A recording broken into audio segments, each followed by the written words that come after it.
Anda kembali bersama kami di NTV Prime dan saya akan langsung mengenalkan narasumber berikutnya yang ada di studio, Pak Melkias Markus Mekeng, anggota Komisi 11 DPR. Pak Mekeng, terima kasih sudah hadir. Ya. Tadi kita sudah ngobrol banyak, diskusi banyak dengan Pak Eko Listianto, Wakil Direktur Indef.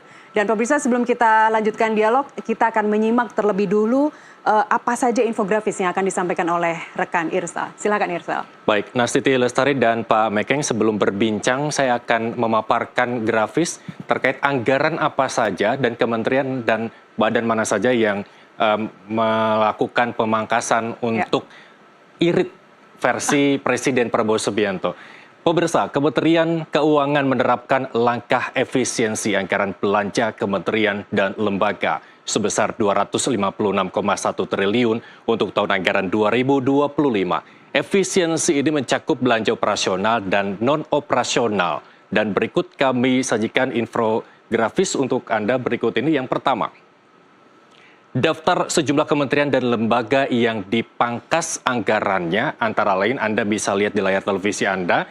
3 teratas ada dari Kementerian Pekerjaan Umum yang melakukan pemangkasan anggaran sebesar 81,38 triliun, disusul dengan Kemendikti-Saintek dengan jumlah pemangkasan 22,54 triliun, dan di posisi ketiga ada Kementerian Kesehatan dengan pemangkasan sebesar 19,63 triliun rupiah. Selanjutnya Anda bisa baca, kemudian saya akan memberikan informasi kepada Anda badan apa saja yang juga mengalami pemangkasan.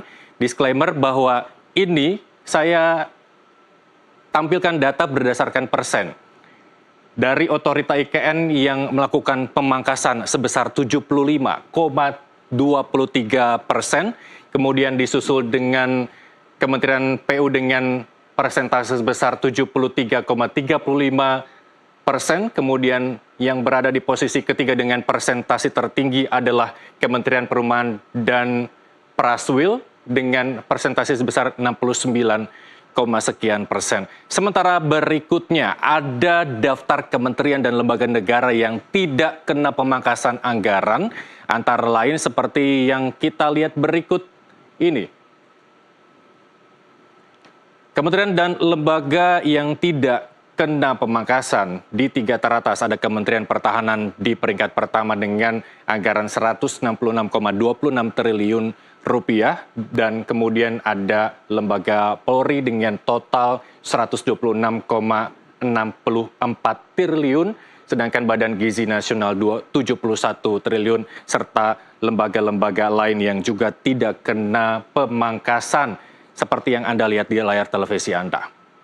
Dari total pemangkasan anggaran 2025 sebesar 306,69 triliun, untuk anggaran kementerian dan lembaga akan dihemat 256,1 triliun rupiah, dan transfer ke daerah dihemat 50,59 triliun, seperti yang kita lihat berikut ini. Dan selanjutnya, untuk item efisiensi transfer ke daerah terdiri atas kurang bayar bagi hasil, di slide berikutnya seperti ini, dana alokasi umum, dana alokasi khusus fisik, dana otonomi khusus, dan keistimewaan daerah istimewa Yogyakarta, serta dana desa.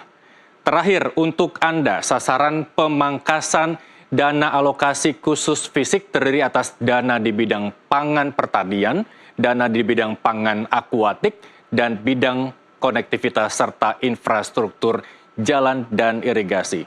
Demikian pemirsa, informasi terkait dengan langkah efisiensi yang dilakukan oleh pemerintahan Presiden Prabowo Subianto dan Gibran Raka Buming Raka untuk kementerian dan juga lembaga di tahun 2025.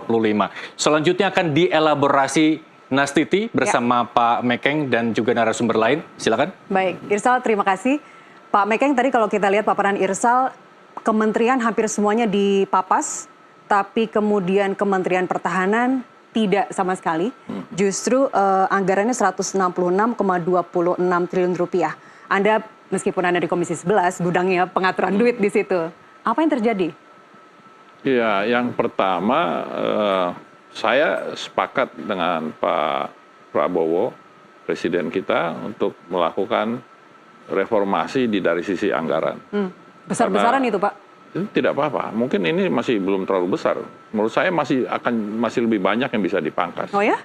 Karena kan kita harus lihat bahwa kalau kita lihat dari tahun ke tahun, dulu saya ketua Badan Anggaran tahun 2010, Ya. itu APBN-nya masih sekitar di bawah 2.000 triliun. Sekarang sudah 3.600 triliun. Tapi yang dirasakan oleh masyarakat nih kok sama aja gitu. Ada peningkatan yang cukup besar dari sisi APBN, ya penerimaan dan pengeluaran, tapi kok masyarakatnya tetap sama. Petaninya miskin, nelayannya miskin, sekolah-sekolah yang rusak masih banyak, kesehatan juga belum. Ini ada sesuatu yang nggak benar. Dan menurut hemat saya, Pak Prabowo langsung menembak ke jantungnya bahwa ini ada anggaran yang tidak tepat sasaran. Jadi mestinya setiap anggaran yang dikeluarkan oleh negara itu harus bisa memperlihatkan tingkat kesejahteraan yang ada di masyarakat. Kita tidak boleh hanya puas bahwa inflasi terkendali 1-2%, kurs terkendali, pertumbuhan ekonomi boleh dibilang tinggi. Tapi kalau rakyatnya tidak merasakan ini there must be something wrong. Dan yang pertama kali adalah tidak efisien. Makanya cukup besar kayak misalnya anggaran yang dipotong besar juga tuh yang saya dengar anggaran infrastruktur. Ya. Terus karena orang bisa berpikir bahwa infrastruktur itu hanya dinikmati oleh orang-orang yang berduit, misalnya jalan tol segala macam. Tapi kita juga harus pikir bahwa dengan adanya jalan tol, supply chain itu kan jauh lebih lancar. Tapi kalau itu lancar, mestinya masyarakatnya bisa lebih sejahtera dong. Ini kan yang selalu ditekankan oleh Pak Prabowo adalah kesejahteraan dan keadilan. Nah ini belum nyampe, belum tercermin dari peningkatan PDB kita dengan tingkat kesejahteraan rakyatnya. Oke. Itu realistis yang harus kita lihat gitu. Masih banyak orang yang miskin sekali, ya, masih banyak rakyat yang hidupnya, rumahnya sangat tidak layak.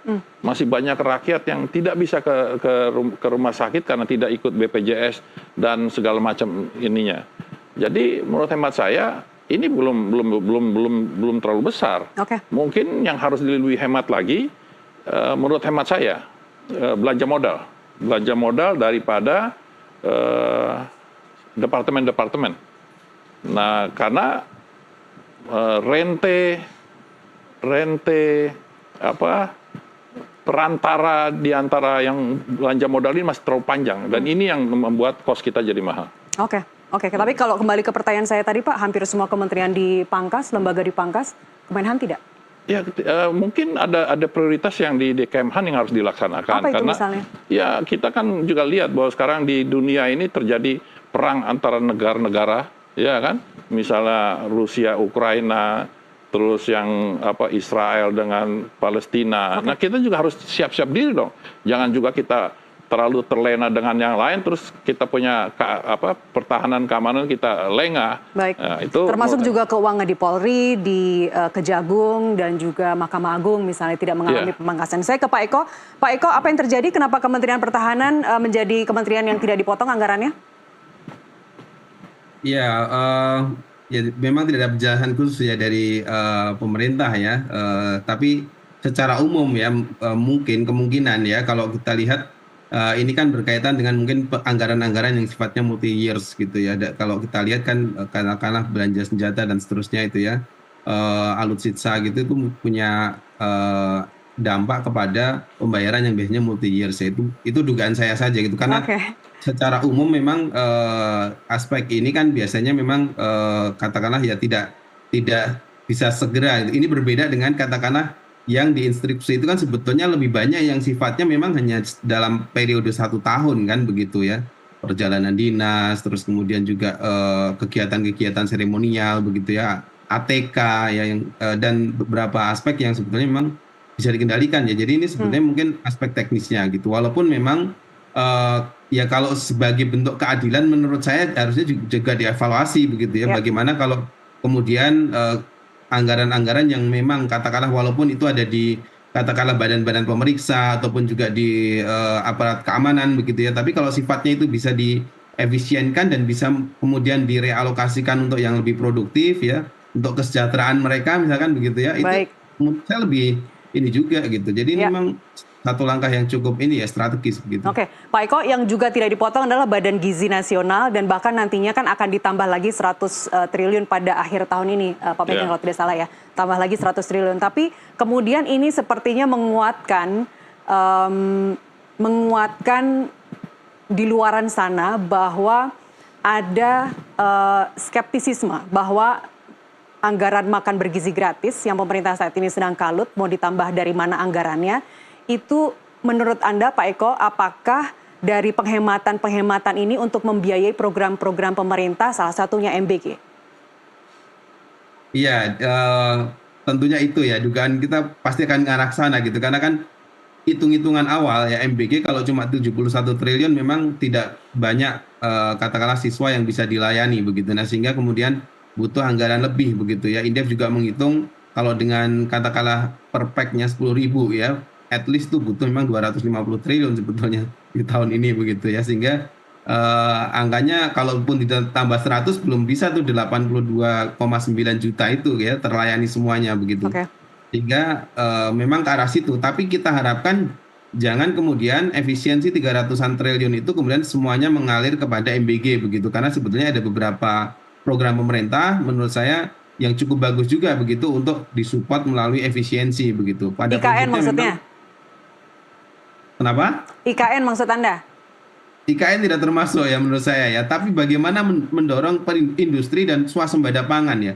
Swasembada pangan ini sangat penting sebetulnya karena pun misalkan itu dianggarkan lebih, itu akan menyentuh langsung ke petani begitu, manfaat langsungnya ada dan rantainya bisa panjang begitu. Jadi efek multiplier-nya itu bisa banyak gitu. Baik. Jadi dan apalagi punya efek ke kemandirian pangan ya, itu saya rasa salah satu yang strategis gitu. Kemandirian pangan ya. Pak Megang, ada yang ingin Anda tambahkan? Benarkah ini penghematan-penghematan ini tujuannya salah satunya untuk MBG? Ya benar, tidak apa-apa karena memang kita juga harus sadari banyak kita punya anak-anak didik ini yang berangkat ke sekolah dengan keadaan lapar. Jadi kalau belum mencapai 100% ya ini secara bertahap. Tapi niat baik dari Pak Prabowo itu adalah sangat jelas. Dia mau semua anak-anak berangkat sekolah tidak lapar, nanti siang juga tidak lapar, supaya otak mereka itu bisa bekerja. Itu investment untuk jangka panjang. Dan juga kedua, IKN juga jangan dilupakan, kita sudah investasi cukup besar. Walaupun ini pelan-pelan harus tetap kita lakukan pembangunan supaya tidak mubazir. Kalau mubazir itu jauh lebih rugi kita. Anda juga udah siap pindah ke sana ya Pak? Ya kalau udah emang harus pindah ya harus pindah lah. Asik. Gitu. Baik. Pertanyaan besarnya adalah apakah penghematan-penghematan ini bagaimana korelasinya langsung dengan pertumbuhan ekonomi yang ditargetkan 8% nanti. Tapi diskusi kita lanjutkan di segmen berikutnya. Pak Eko dan Pak Megang, kita kembali usai jeda, tetaplah bersama kami.